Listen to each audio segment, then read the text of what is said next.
विद्यार्थियों, आज अपन पश्चिम की कला में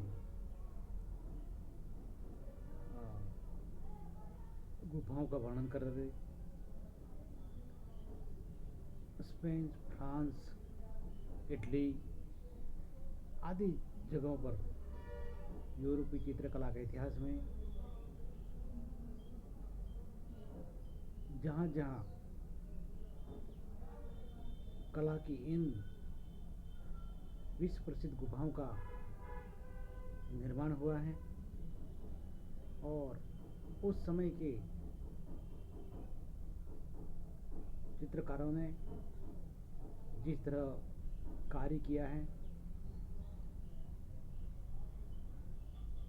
पशुओं का चित्रण, मानवाकृतियाँ आदि तरह का जो चित्रण हुआ है, इनमें अल्तामिरा गुफा का वर्णन कर चुके हैं, चर्चा कर चुके हैं। इसमें पहली अल्तामिरा गुफा थी, दूसरी फोंत द गाम, तीसरी ल काम्बारेली, चौथी लास्को, पांचवी नियो और छठी थी त्राइफेयर्स। इन गुफाओं में फ्रांको कैंटाब्रियन क्षेत्र का सर्वोत्कृष्ट शिल्प उपलब्ध हैं। फ्रांस, स्पेन तथा इटली की शेष गुफाओं का वर्णन हमने किया। आज इसमें नेक्स्ट है लास्को की गुफा।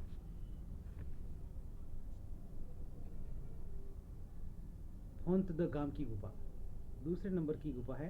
फोंत द गाम की गुफा फ्रांस की भूमि पर सर्वाधिक अलंकृत फोंत द गाम गुफाएं ब्यून घाटी में स्थित हैं। यहाँ 300 फीट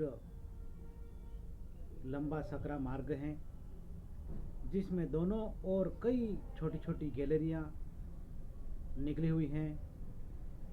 मुख्य गैलरी की ऊंचाई कहीं कहीं 23 से 26 फीट तक है।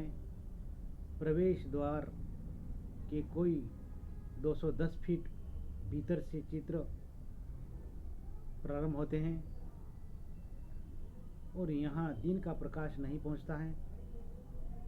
प्रवेश द्वार के निकट अंकित चित्र संभवतः वातावरण के प्रभाव से नष्ट हो गए हैं और लगभग 200 चित्र शेष हैं।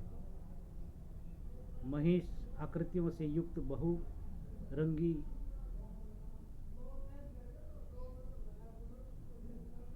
चित्रों की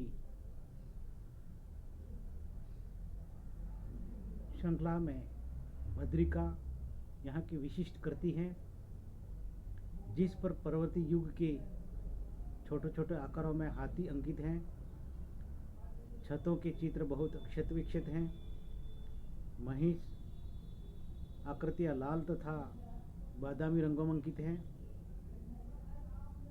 सिंह, नेत्र, पृष्ठभाग एवं थूथन को उत्कीर्ण विधि द्वारा उभार सहित दर्शाया गया है।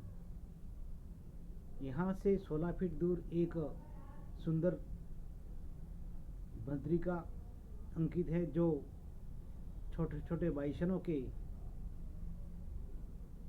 ग्रह तक चली गई हैं। एक स्थान पर 2 सुंदर मृग एक दूसरे को निहारते हुए चित्रित हैं। वे नर तथा मादा प्रतीत होते हैं। नर को मादा का मस्तक सूंघते हुए विशाल अद्भुत अवस्था में इनको चित्रित किया गया है। इस युगल चित्र को लाल तथा बादामी रंगों में अंकित किया गया है।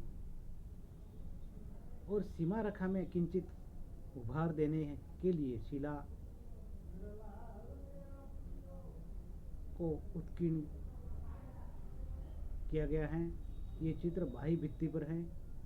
दाई भित्ति पर भी बहुरंगी बाइशन चित्र अंकित है। इनके मध्य में छोटे छोटे अश्व, भेड़िया तथा बारहसिंगा आदि चित्र अंकित हैं। छोटे बाइशनों के ग्रह में छत एवं दीवारें इसी प्रकार के चित्रों से अलंकृत हैं। कुछ आकृतियां काले रंग के एक ही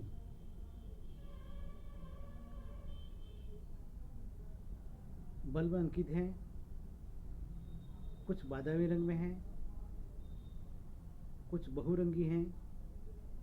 काले तथा बादामी रंगों में बनी इन वृषभाकृतियों अपेक्षाकृत प्राचीन प्रतीत होती हैं। इस ग्रह के पश्चात मुख्य दीर्घा सक्रिय हो जाती है, जिसकी भित्तियों पर विविध रंगीन चित्र बने हैं छोटे मोटे, और इनमें बिल्ली की जाति का एक पशु अनेक अश्वों को देखते हुए चित्रित है। एक घेड़ा जो हिमयुग का यूरोपीय पशु प्रतीत होता है भी चित्रित हैं। ये सभी चित्र विशिष्ट माने जाते हैं। इस घेंडे का अंकन अन्यत्र बहुत कम हुआ है। ऊन के सदृश वाला यह घेंडा लाल बाह्य रेखा द्वारा चित्रित किया गया है। सीमा रेखा के पास लकीरों द्वारा बालों का आभास दिया गया है। सिंग स्पष्ट दिखाई देते हैं। यह आकृति निश्चित रूप से आरिग्नेशियन युग की है। दाईं ओर की दीवार पर काला बारहसिंगे का सुंदर चित्र है। इसका सिर कठिनाई से पहचान में आता है। इसके पीछे का एक बाइसन भी काले रंग में चित्रित है, जिसका पिछला भाग उभरी हुई चट्टान द्वारा निर्मित है। फोंत द घाम में छतों पर अनेक चिन्ह अंकित हैं, कुछ चित्रित तथा कुछ उत्कीर्ण हैं। ये सभी प्रागैतिहासिक घरों के चित्र हैं, जिनकी छतें सूखी घास द्वारा निर्मित की गई थी। फोंत द घाम के चित्र प्रागैतिहासिक युग के विभिन्न चरणों में अंकित हैं, जबकि मनुष्य पशु भी विभिन्न स्थानों को बदलते रहे हैं, नए नए क्षेत्रों में बसते गए। इन चरणों में वनस्पतियों में भी परिवर्तन आए। फोंत द घाम में चित्रों के एक के ऊपर एक दूसरे कई स्तर हैं, जिनसे चित्रण की विभिन्न शैलियों का सरलतापूर्वक अनुमान लगाया जा सकता है और उन्हें कालानुक्रम में स्थिर किया जा सकता है। उच्च पुरापाषाण युग में यहाँ की गुफाओं में हिमयुगीन मानव प्रायः निरंतर प्रविष्ट होता रहा है। यहाँ अंकित पशुओं में को ब्रुइल ने निम्नांकित गणना में रखा है। महिष चित्रों की संख्या 80, जंगली अश्व 40, मेमत 23 और बारहसिंगे 17, जंगली वृषभ 8, गेंडे 2, एक या दो बिल्ली की जाति के पशु एवं एक भेड़िया तथा एक रीछ के चित्र चित्रित हैं। इतिहासकार ब्रुइल के विचार से गेंडा, बिल्ली, रीछ तथा बकरा इस प्रदेश में उच्च पुरापाषाण काल के प्रथम अवतार अथवा तृतीय अंश समय में रहते थे। वृषभ यहाँ के स्थायी निवासी नहीं रहे, फिर भी वह आरंभ से ही यहाँ घूमते रहे थे। बारहसिंगा यहाँ सदैव मिलता था। महिष बाइसन आरंभ में बहुत कम मिलता था। शनि शनि अंत तक आते आते वह सर्वोपरि हो गया। गेंडा, बिल्ली, गुहावासी, रीछ तथा संभवतः बकरा भी हिमयुग का अंत होते होते या तो समाप्त हो गया या यहाँ से दूसरे क्षेत्रों में चले गए। इनकी संख्या धीरे धीरे नगण्य होती गई। मेहमत बीच बीच में प्रकट होता रहा। हिमयुगिक कला के आरंभ के समय अश्व प्रचुरता से यानी कि अधिक मात्रा में उपलब्ध थे, किंतु